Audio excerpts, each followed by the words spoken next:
the dream team. Amazing. No snow, no show.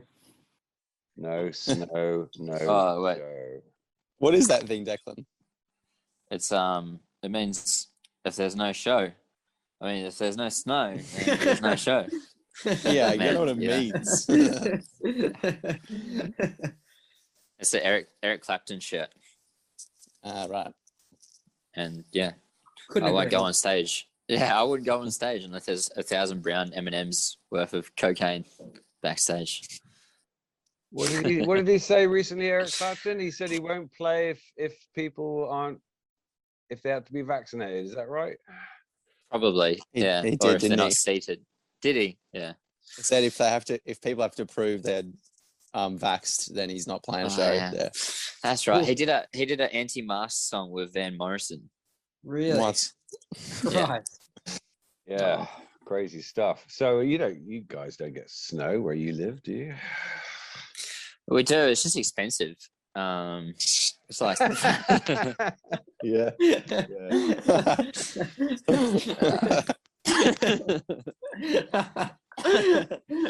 sorry. That's Yeah. so fast.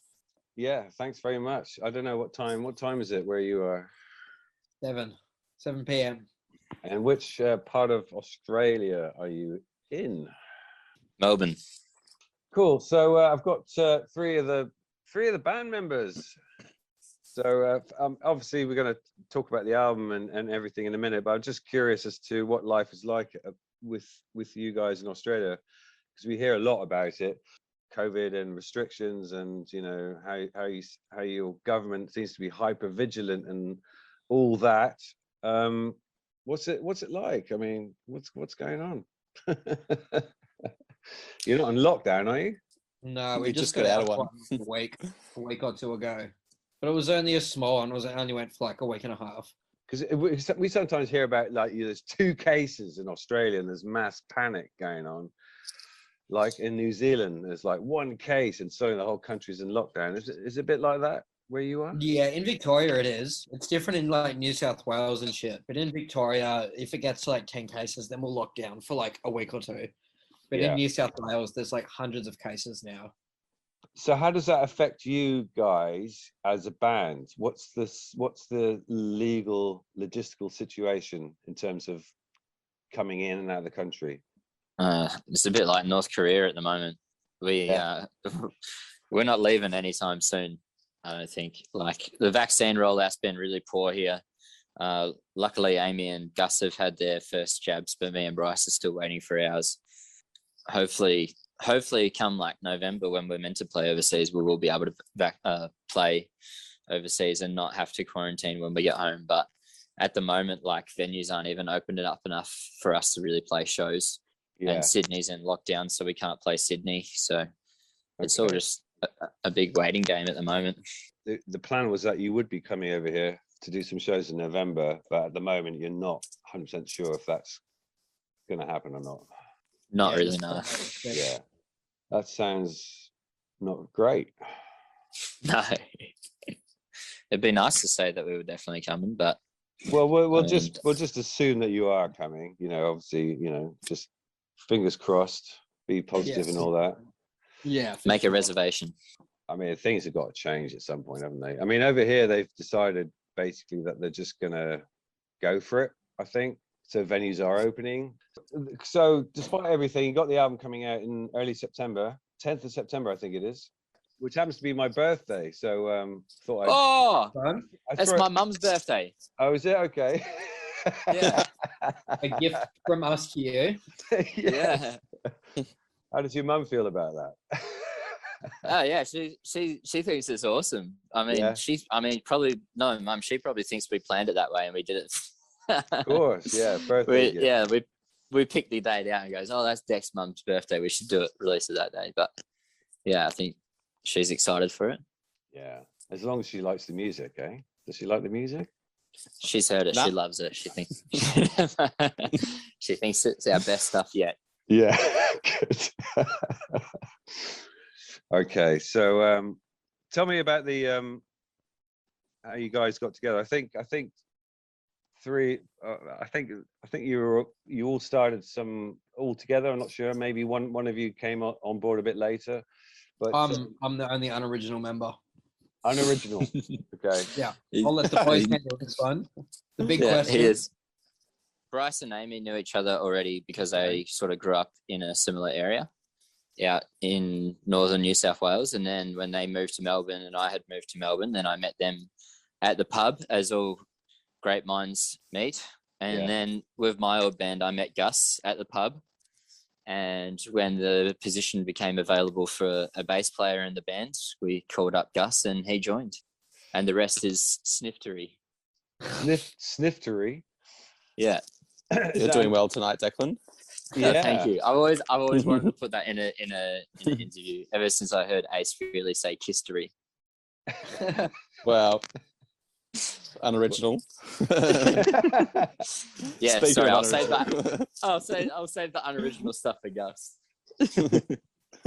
So the name of the band is quite an eye opener. When you look at it, think, wow, that's a cool name for a band, but also a little bit risque. Has that caused you any problems at all? Just people fucking wanting you to do Amyl on stage. Also, and just anyone for that matter. I don't know. It's telling just, you know what people are like these days. They're all like, if you say the wrong thing or you have some allusion to anything that's naughty, then but it has, in terms of radio play and stuff like that, and if I don't know if you've ever been on the TV or something like that, or somebody presents you and says, "No, Amyl and the Sniffers," No, No, never encountered a problem as far as I'm aware. Yeah, I remember. I think- I remember when we were first going to America, and we were a bit. I don't know. I was a bit concerned about the name, and Mum was like, "Well, if they let bands like Megadeth in." yeah, that's true. Slayer, Megadeth, The Killers. How about that? I mean, come on. Yeah. I wish they were stopped at the border. Yeah. You're not the first person to have said that. So so where did the name come from? How did that come about? Was that because, was that something to do with some kind of experience you guys were having at the same time, or something else? Or Yeah, like I think we were just doing lots of Amyl, weren't we? yeah, doing lots Pretty of much. Amyl and bit of partying, bit of nightclubbing going on, and it was just like a throwaway sort of idea of what we come up with in our hallway when we started the band, like the Amyl Sniffers, and then Amyl and the Sniffers. Yeah. And then Amy's middle name is Louise, so she likes the whole Amy L and the Sniffers angle as well. There's many levels to it. Yeah. There seems to be quite a big, I've noticed anyway, kind of a big punkish kind of scene. I don't know if you call yourselves punks or how you would sort of view yourselves as, if somebody said, if you met somebody randomly and you said that you're in a band and they said, "Oh yeah, what kind of music do you play?" What would you say? Punk, rock and roll. Yeah, Bit of rock and roll. punk's not a dirty word, is it? Not yet. No. Not yet. No. So what is it about the Australians and the New Zealanders as well? What is it? Because there seems to be quite a thriving punk scene going on in your neck of the woods. Or is that completely rubbish? It's hard to tell these days because no one's been playing. Nothing's been open kind of thing. But I mean, just before, obviously the band like the Chats are quite well known over here. And there just seemed to be like, with them and others and yourselves, it just seemed to be like this explosion of kind of punk kind of orientated music. Yeah, well, I guess like it's always sort of, since punk's been going on, like I could probably list like punk bands from every decade since the 70s, but I guess like now it's sort of just all of a sudden like maybe the world spotlight has just sort of shone on Melbourne a bit more. Yeah, all of a sudden. I don't know. I mean, it's hard because we're still like new to it all, really. I think like if we were veterans of Melbourne, then it'd probably be a bit easier to answer. I mean, we always get asked as well, like just not even from a punk standpoint, like why is Melbourne's music scene so good? And I don't know, to be honest, I just lie in every interview because still new here, really. Yeah, I won't ask you that question. But yeah, it's quite interesting though. I mean, I'm old enough. I'm not that old, but I know about bands like the Saints. I don't know if you guys are familiar with them. And they were like one of the original punk bands. And even then, which was like way back in 1976, when we didn't have the internet or any kind of communications, they kind of grew up independently. This sort of little scene developed independently of what was going on in the UK and America and so forth. And that seems to be what's happening, at the moment with you guys, and the sort of punk scene in Australia, just happens, independently.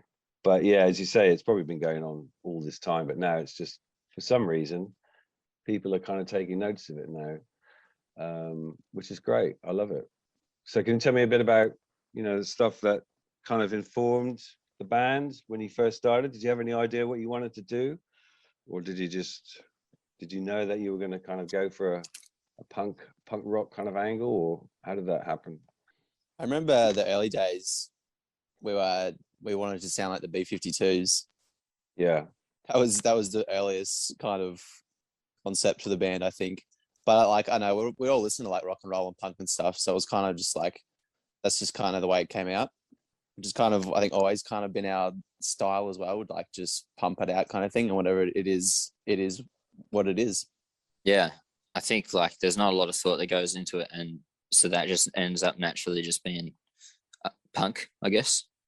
We just like try and like get a gig together in the early days, and it was just like a scramble to make music, really.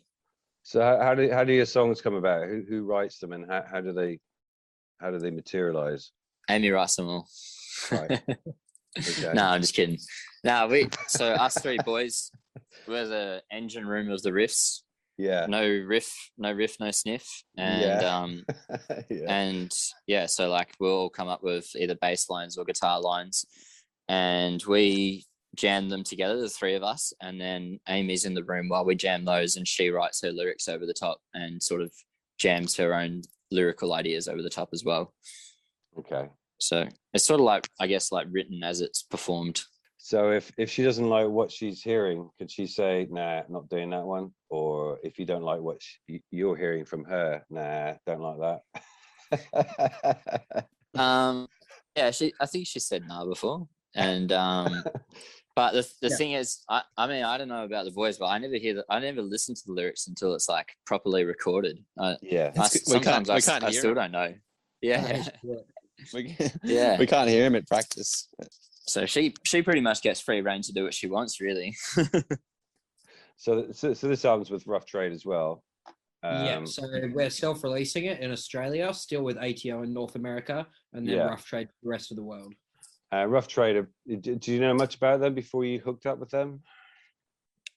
Yeah, I guess so. Like, not what they'd been up to lately, but I knew up until about the Strokes what they'd been doing. Like, I knew they had the Strokes and I knew they had the Smiths, but I don't know. For the last 20 years, I thought they may as well have been sitting on their hands. I don't know. Yeah, they've always been there or thereabouts. It seems ever since the early punk days, basically. One of the original sort of DIY labels that sprung up around that time, and they're still going, which is amazing. Yeah, really cool label, I think. So tell me a bit about the album. Then you've obviously got I don't know if you can talk about the lyrics, but is there any kind of theme that you can kind of talk about, or are they just basically all individual standalone songs? Any sort of underlying thoughts about the album itself? I don't know. I just did an interview with Amy.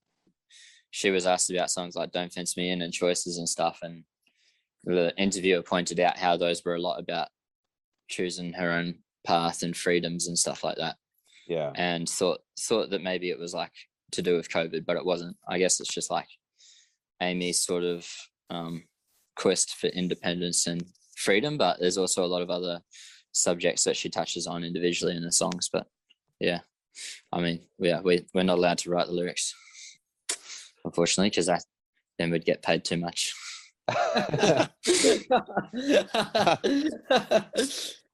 What about the song Security? Because that's been released separately, isn't it? Just before the album's come out. Can you tell us about that one? Yeah, so I guess it's like, what is it? Security will you let me into the pub? I'm not looking for love along trouble. I'm looking for love. Yeah. Yeah. I almost said lovable then.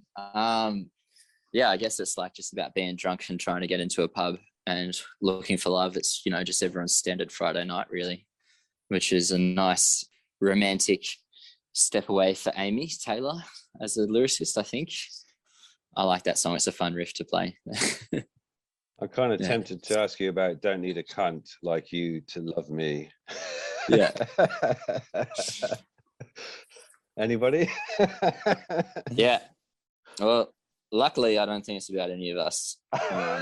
Yeah. I guess it's just straight forward and to the point, really. And it's nice that there's no metaphors in that one. Yeah. Straight.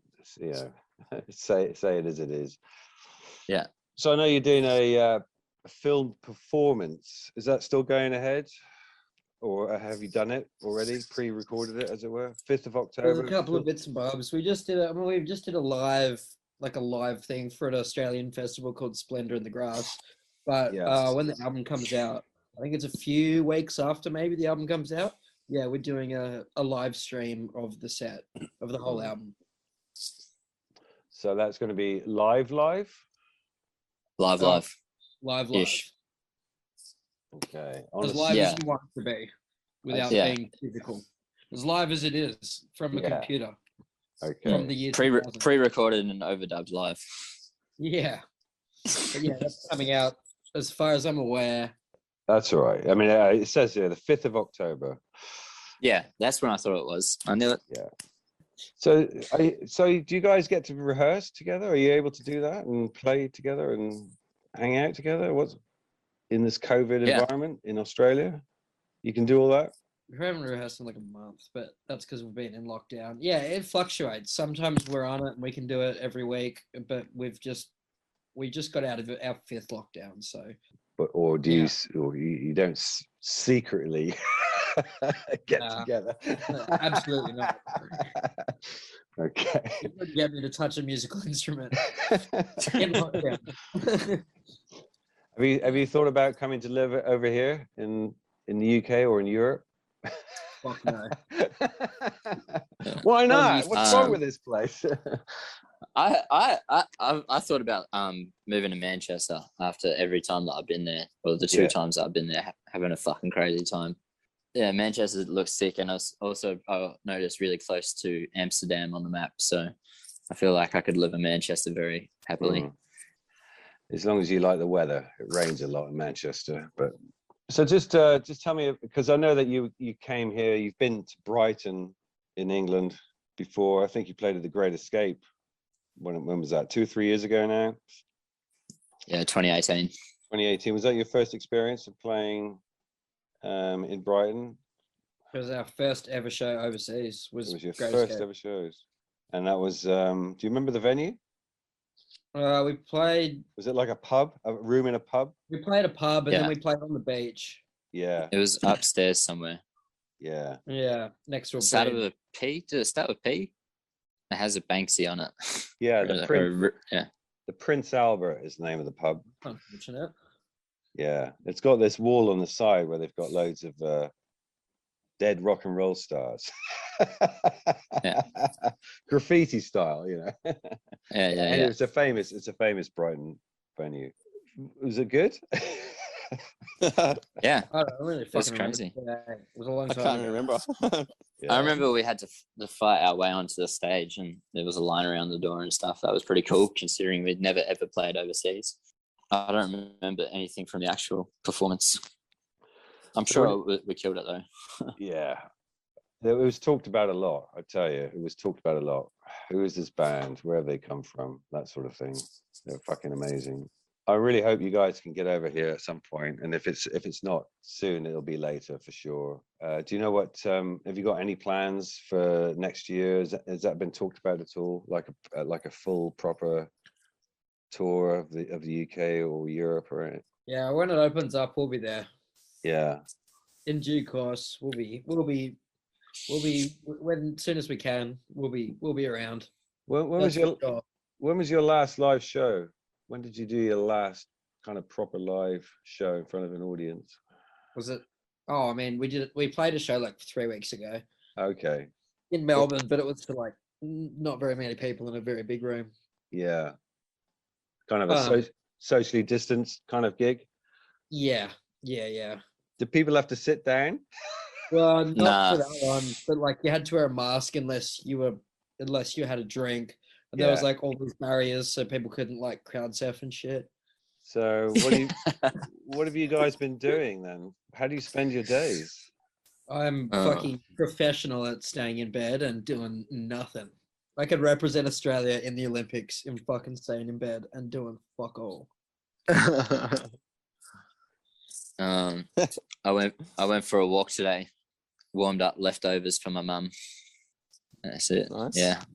Yeah. As the lovely son that I am.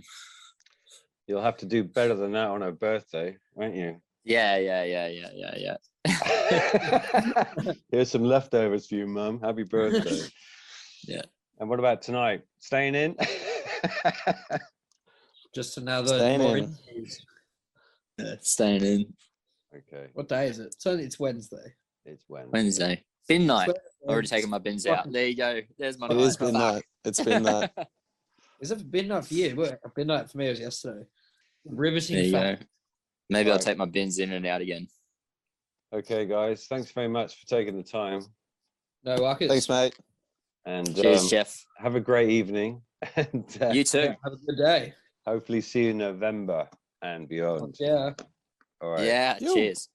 All right. Thanks, Cash. mate. Take care. Thank you. Bye-bye. Bye bye.